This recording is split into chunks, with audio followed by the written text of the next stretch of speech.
उदयपुर गांव में एक आलसी ज्ञानचंद रहा करता था।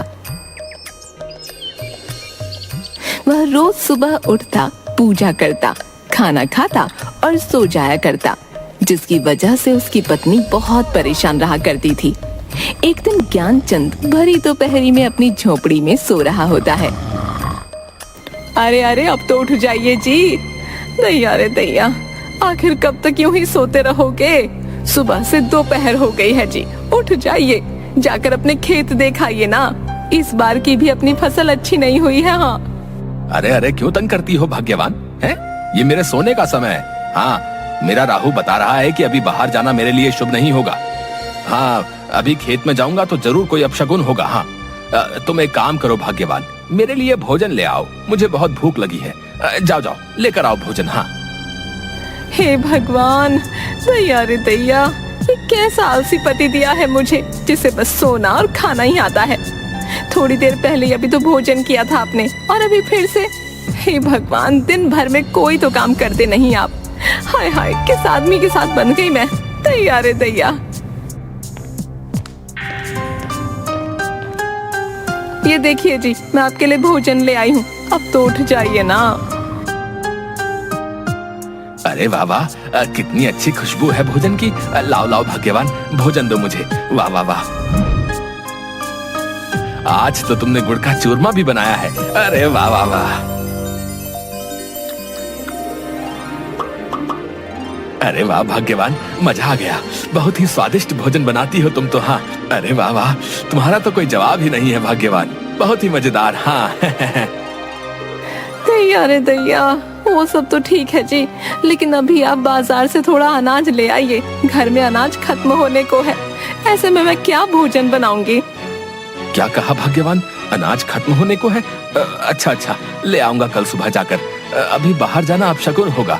हाँ, अभी तो तुम्हारे हाथ का स्वादिष्ट भोजन खाकर मुझे बहुत थकान हो गई है। अभी मैं भाग्यवान ऐसा करता हूँ कि सो जाता हूँ। अच्छा, मैं सोता हूँ।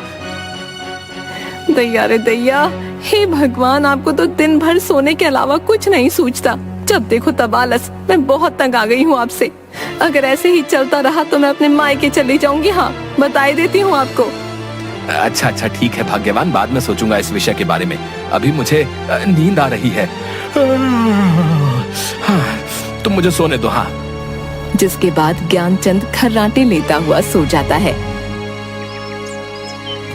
अगली सुबह एक साधु महाराज ज्ञानचंद के घर भिक्षा मांगने आते हैं। अरे कोई है? साधु को भिक्षा दे दो, भिक्षाम देहि। अरे साधु महाराज, क्या चाहिए आपको? बताइए मुझे, मैं अभी लाकर देती हूँ। हाँ। बेटी, मैं काशी यात्रा से लौटा हूँ, मुझे बहुत भूख लगी है। अगर खाने को थोड़ा भोजन मिल जाता तो थोड़ी शांति मिलती बेटी। अरे हाँ हाँ, क्यों नहीं साधु महाराज, आइए आइए, हमारी झोपड़ी में आइए ना, मैं अभी आपके लिए भोजन लेकर आती हूँ। हाँ। अरे क्या हुआ भाग्यवान, क्यों चिल्ला रही हो? अरे मुझे मेरी नींद से जगा दिया तुमने। आखिर किससे बात कर रही हो? अरे दैया रे दैया, उठ गए आप। ये तो चमत्कार ही हो गया। देखिए देखिए, काशी से साधु महाराज आए हैं हमारे द्वार पर। ज्ञानचंद साधु महाराज को देखकर थोड़ा खुश हो जाता है। अरे अरे, माफ कीजिएगा महाराज जी। आइए आइए, आप अंदर आइए। वाह वाह वाह वाह, सुबह सुबह आपके दर्शन पाकर तो मैं धन्य ही हो गया। हाँ।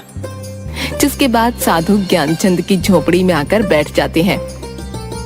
अरे भाग्यवान, जल्दी से महाराज के लिए भोजन लेकर आओ। जाओ जाओ जाओ, जल्दी जाओ, जल्दी से लेकर आओ। जाओ जाओ। हाँ हाँ, मैं अभी भोजन लेकर आती हूँ। हाँ, साधु महाराज जी के लिए, बस मैं अभी आई। तभी ज्ञानचंद की पत्नी साधु के लिए भोजन से भरी थाली लेकर आती है। ये लीजिए महाराज, आप भोजन कीजिए। हाँ, कीजिए कीजिए, खाकर बताइए मेरे हाथों का भोजन कैसा लगा आपको।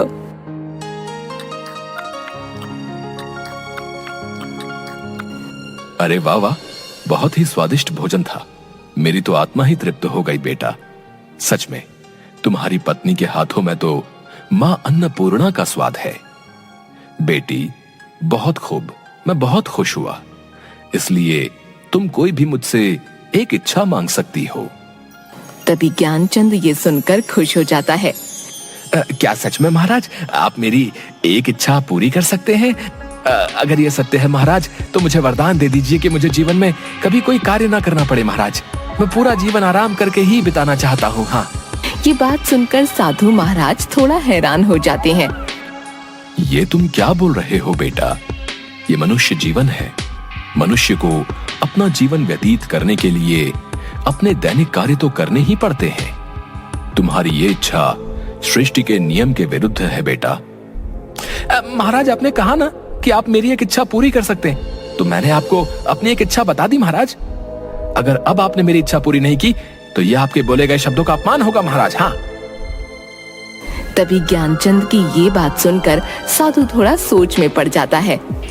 अच्छा तो ठीक है, अगर यही बात है तो हम तुम्हारी ये इच्छा अवश्य ही पूरी करेंगे। अब हम अपने शब्दों को वापस नहीं ले सकते हैं।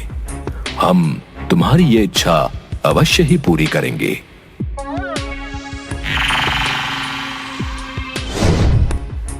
डरो मत, ये जादुई राक्षस है। ये तुम्हारी हर इच्छा पूरी करेगा। तुम्हारी इच्छा है कि तुम जीवन में कभी कोई कार्य न करो, तो ये जादुई राक्षस तुम्हें कोई कार्य नहीं करने देगा। तुम्हें जो भी कार्य करवाना होगा ये जादुई राक्षस कर देगा। लेकिन याद रखना, इस जादुई राक्षस को तुम्हें हमेशा किसी न किसी कार्य में ही व्यस्त रखना होगा, क्योंकि जिस दिन इस राक्षस के पास करने को कोई कार्य नहीं होगा ये तुम्हें ही खा जाएगा।